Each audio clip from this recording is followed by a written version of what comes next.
warahmatullahi wabarakatuh. Perkenalkan, nama saya Cici Sofianti dari kelas 3M. Di sini saya akan memaparkan materi mengenai perilaku pelanggan dalam bisnis retail. Pertama yaitu perilaku konsumen memiliki 3 perspektif. Yang pertama, perspektif pengambilan keputusan. Perspektif ini menggambarkan seorang konsumen sedang melakukan serangkaian langkah tertentu pada saat melakukan pembelian. Langkah-langkah ini termasuk pengenalan masalah, mencari, evaluasi alternatif, memilih, dan evaluasi pasca perolehan. Perspektif pengambilan keputusan melibatkan pertimbangan 2 rute pengambilan keputusan, yaitu keputusan keterlibatan tinggi. Misalnya, seseorang konsumen akan membeli produk perhiasan di toko perhiasan, maka konsumen tersebut akan terlibat secara aktif di dalam mencari informasi akan toko yang menjual perhiasan, ikut memilih dan membandingkan serta mencoba produk perhiasan yang satu dengan yang lain, sampai pada akhirnya diputuskan untuk membeli salah satu dari produk perhiasan yang diinginkannya. Dalam kasus ini, konsumen tidak akan mewakilkan proses memilih, membandingkan, mencoba, serta keputusan pembelian kepada orang lain, dengan mempertimbangkan resiko yang akan dihadapi apabila salah di dalam proses pengambilan keputusan. Yang kedua yaitu keputusan keterlibatan rendah. Keputusan jenis ini diambil oleh konsumen untuk melakukan pembelian produk yang beresiko. Misalnya, seseorang konsumen akan membeli produk makanan ringan, maka konsumen tersebut tidak perlu terlibat secara aktif dalam mencari informasi dan toko yang menjual makanan ringan tersebut, ikut memilih dalam membandingkan serta mencoba produk makanan ringan yang satu dengan yang lain, sampai pada akhirnya diputuskan untuk membeli salah satu produk makanannya. Yang kedua, perspektif pengalaman. Mereka membeli produk dan jasa tertentu untuk memperoleh kesenangan, mencari fantasi untuk perasaan emosi saja. Ada 2 jenis pembelanjaan yang dapat diteliti dalam perspektif pengalaman. Yang pertama, pembelian yang diakibatkan pencarian keragaman.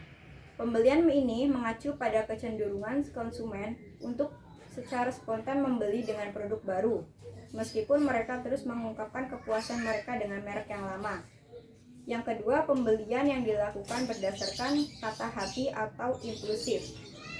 Impulsif adalah suatu desakan hati yang tiba-tiba dengan penuh kekuatan bertahan dan tidak direncanakan untuk membeli sesuatu secara langsung tanpa banyak memperhatikan. Yang ketiga yaitu perspektif pengaruh perilaku. Perspektif ini mengasumsikan bahwa kekuatan lingkungan memaksa konsumen untuk melakukan pembelian tanpa harus terlebih dahulu membangun perasaan atau kepercayaan terhadap produk. Terdapat 4 jenis dari konsep diri, yaitu actual self-concept atau konsep diri aktual. Misalnya, seorang gadis remaja yang menilai dirinya adalah gadis remaja yang bodoh, tidak menarik, kurang pergaulan, dan sebagainya. Yang kedua yaitu ideal self-concept atau konsep diri ideal. Misalnya, seorang gadis remaja yang mengharapkan dirinya adalah gadis remaja yang pintar, cantik, memiliki banyak teman, dan sebagainya. Yang ketiga yaitu social self-concept atau konsep diri sosial. Misalnya, seorang gadis remaja yang dinilai lingkungan sosialnya sebagai gadis remaja yang kurang ramah, tak acuh, judes, dan sebagainya. Yang keempat yaitu ideal social self-concept. Misalnya, seorang gadis remaja harusnya bisa menjaga dan merawat diri, tampil feminim, membantu orang tua, dan sebagainya. Selanjutnya yaitu motif belanja konsumen. Motif adalah keadaan dalam pribadi seseorang yang mendorong keinginan individu untuk melakukan kegiatan tertentu. Motif mempunyai beberapa fungsi untuk mengarahkan konsumen, yaitu motif primer, suatu motif yang menimbulkan pemilihan terhadap kategori umum suatu produk tertentu. Yang kedua yaitu motif selektif, suatu motif yang mempengaruhi keputusan pemilihan yang menyangkut model dan merek dari kelas-kelas suatu produk. Yang ketiga yaitu motif rasional, suatu motif yang didasarkan pada kenyataan seperti yang ditunjukkan oleh suatu produk terhadap konsumen. Yang terakhir yaitu motif emosional, Suatu motif yang menyebabkan pemilihan yang berkaitan dengan perasaan individu atau pengalaman masa lalu seseorang. Selanjutnya yaitu motivasi konsumen untuk berbelanja dapat dibagi menjadi dua. Yang pertama, utilitarian shopping motivation. Seseorang akan berbelanja jika orang tersebut merasa mendapatkan manfaat dari suatu produk yang diinginkannya. Motivasi ini didasarkan pada pemikiran yang benar-benar rasional dan objektif. Contohnya, seseorang mahasiswa yang membeli celana panjang hitam di factory outlet untuk keperluan PPK, Pekan Pengenalan Kampus. Yang kedua, hedonic shopping motivation. Seseorang akan berbelanja karena orang tersebut merasa mendapatkan kesenangan dan merasa bahwa berbelanja itu adalah sesuatu hal yang menarik. Jadi motivasi ini didasarkan pada pemikiran yang subjektif dan emosional. Contohnya, seorang wanita yang membeli baju karena ada program cuci gudang dari pihak factory outlet. Pembahasan akan lebih difokuskan pada motivasi hedonis, karena keputusan pembelian lebih dipengaruhi oleh hedonic motivation dibandingkan dengan utilitarian motivation. Hal ini disebabkan manfaat utilitarian merupakan atribut produk fungsional secara objektif. Manfaat hedonis sebaliknya mencakup respon emosional, kesenangan panca indera, mimpi, dan pertimbangan estetis. Ada 6 kategori hedonic motivation.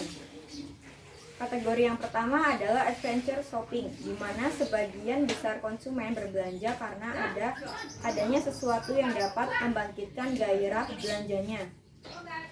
Merasakan bahwa berbelanja adalah suatu pengalaman dan berbelanja mereka merasa memiliki dunianya sendiri.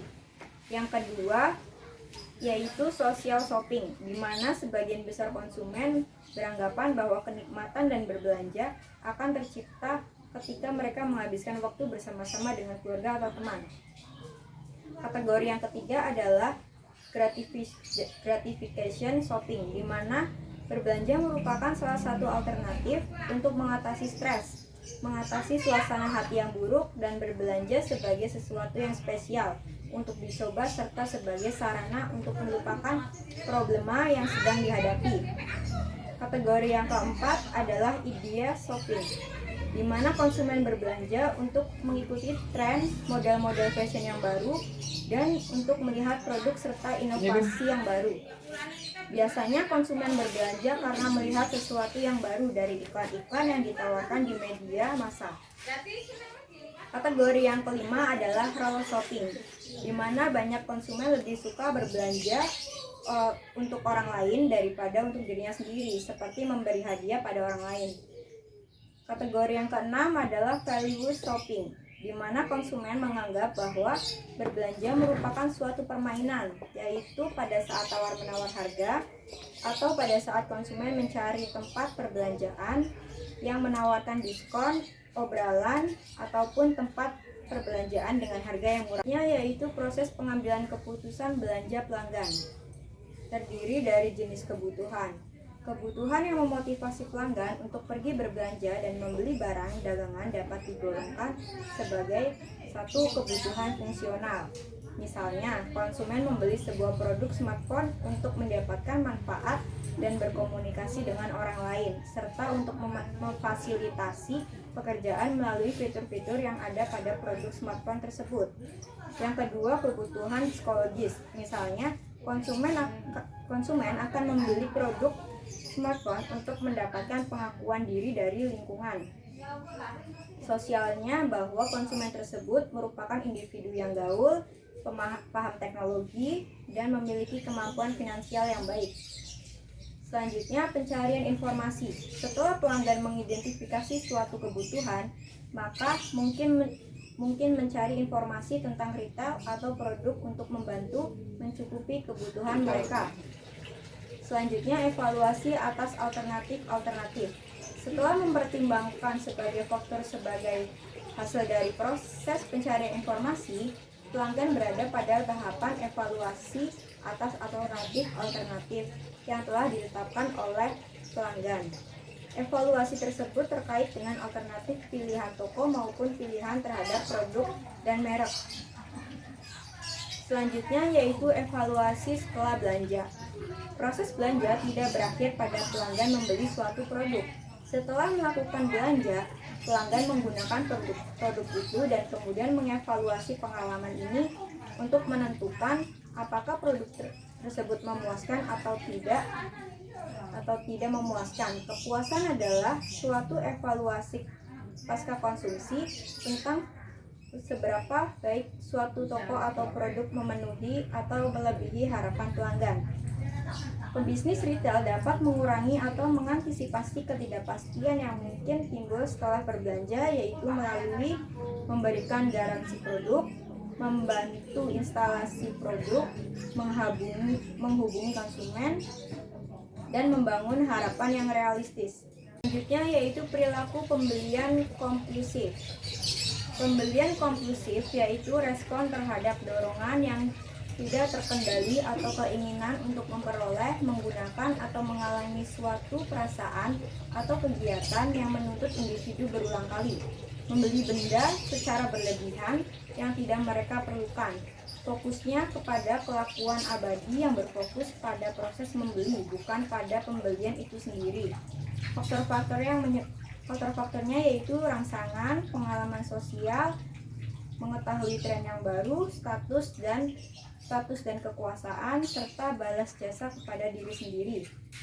Pembelian impulsif yaitu pembelian tidak terencana dari produk atau merek tertentu. Fokusnya pada produk spesifik saat khusus dan bersifat sementara.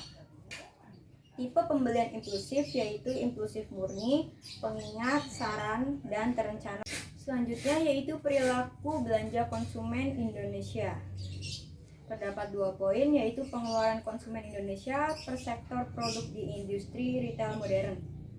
Perbedaan faktor lingkungan atau berimplikasi pada pengeluaran konsumen per sektor berdasarkan hasil riset Euromonitor pada tahun 2004, konsumen Indonesia memiliki prioritas utama dalam pembelanjaannya, yaitu produk makanan, di mana secara perlahan mereka mengurangi pengeluaran mereka di produk non-makanan dengan membatasi penghasilan untuk konsumsi dan menyimpan lebih banyak. Masyarakat mempunyai kesempatan untuk menyimpan uang mereka untuk kebutuhan-kebutuhan yang lebih penting, seperti kesehatan dan pendidikan. Kecenderungan ini memberi dampak yang cukup kuat bagi masyarakat menengah ke bawah dan masyarakat menengah ke atas, karena menjadikan kelompok tersebut lebih baik. Untuk sektor produk makanan, konsumen Indonesia masih cenderung membeli produk yang penting, seperti roti dan bakery, daging, ikan, serta sayur. Poin kedua yaitu kebiasaan belanja dan gaya hidup konsumen Indonesia. Generasi lajang Indonesia tidak pernah ke pasar tradisional.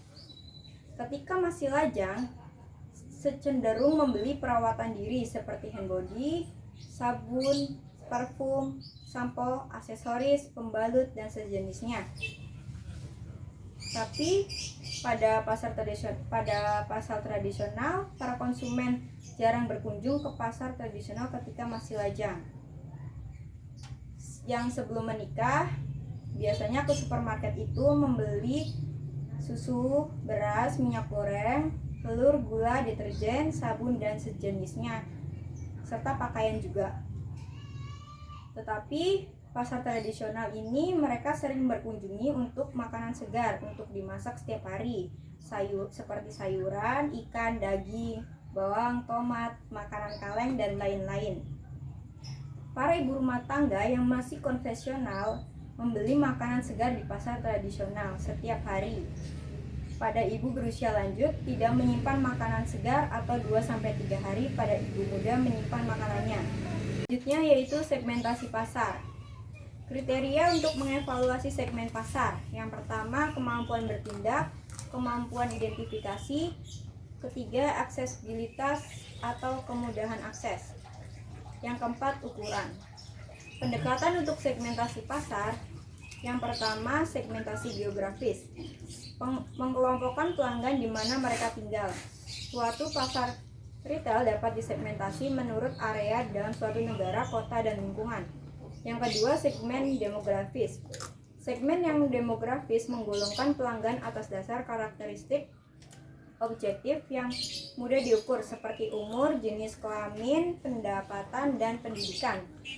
Yang ketiga, segmentasi geodemografis, yaitu segmentasi ini menggunakan karakteristik demografis dan geografis untuk menggolongkan pelanggan. Yang keempat, segmentasi gaya hidup. Segmentasi psikografis merupakan segmentasi yang mengacu pada bagaimana kehidupan seseorang, bagaimana mereka meluangkan waktu dan opini tentang dunia di mana mereka hidup dan tinggal. Yang kelima, segmentasi situasi belanja. Hampir sama dengan segmentasi demografis. Sebagai contoh, seorang ibu dengan 4 orang anak memenuhi kebutuhan susu anaknya melalui kegiatan belanja mingguan yang dilakukan di sebuah hypermart tertentu. Tetapi dalam kondisi khusus di mana susu untuk memenuhi kebutuhan seminggu ternyata habis di tengah minggu, maka situasi tersebut mendorong ibu untuk melakukan belanja pada retail lain dengan situasi belanja yang berbeda. Yang keenam yaitu segmentasi berdasarkan manfaat. Sebagai contoh, pelanggan yang mempunyai kepentingan dan dalam penampilan dan hanya sedikit mementingkan dalam hal harga dikelompokkan dalam segmen fashion, sedangkan pelanggan yang lebih mementingkan harga dikelompokkan dalam segmen harga. Slide selanjutnya yaitu penentuan target. Terdapat 2 macam upaya penentuan target, yaitu target pasar utama atau primary target market. Merupakan segmen pasar utama yang dipilih oleh perusahaan untuk dijadikan sasaran dalam program pemasarannya. Yang kedua, target pasar sekunder atau secondary target market. Merupakan segmen pasar sekunder, artinya pasar ini mempunyai karakteristik yang relatif sama, tetapi berbeda dengan karakteristik dari segmen utama yang dilayani oleh retail. Misalnya, jika karakteristik dari konsumen utama adalah keluarga mapan dengan golongan ekonomis atas, maka pasar sekunder dapat diterapkan relatif sama dengan sedikit perbedaan. Misalnya, keluarga muda dengan golongan ekonomi menengah ke atas. Selanjutnya, yang terakhir yaitu penentuan posisi. Di sini saya mengambil perusahaan Kentucky Fried Chicken atau KFC. Restoran makanan siap saji ini membangun positioning sebagai fast food restoran yang fokus menjual produk makanan ayam yang berkualitas dengan rasa nikmat. Salah satu slogan yang digunakan adalah jagonya ayam. Selain dapat dilihat dari slogan usaha, positioning KFC dibangun secara konsisten dan tercermin dari jenis ragam menu berbahan ayam yang ditawarkan dan penggunaan maskot Chucky yang merupakan versi ayam kartun untuk menu anak yang disebut Kids Meal. Hasilnya adalah setiap kali konsumen mendengar nama merek KFC, secara otomatis memiliki asosiasi terhadap menu sajian ayam. Hal ini membedakan antara KFC dengan restoran siap saji lainnya. Sekian presentasi dari saya, kurang lebihnya mohon maaf. Wassalamualaikum warahmatullahi wabarakatuh.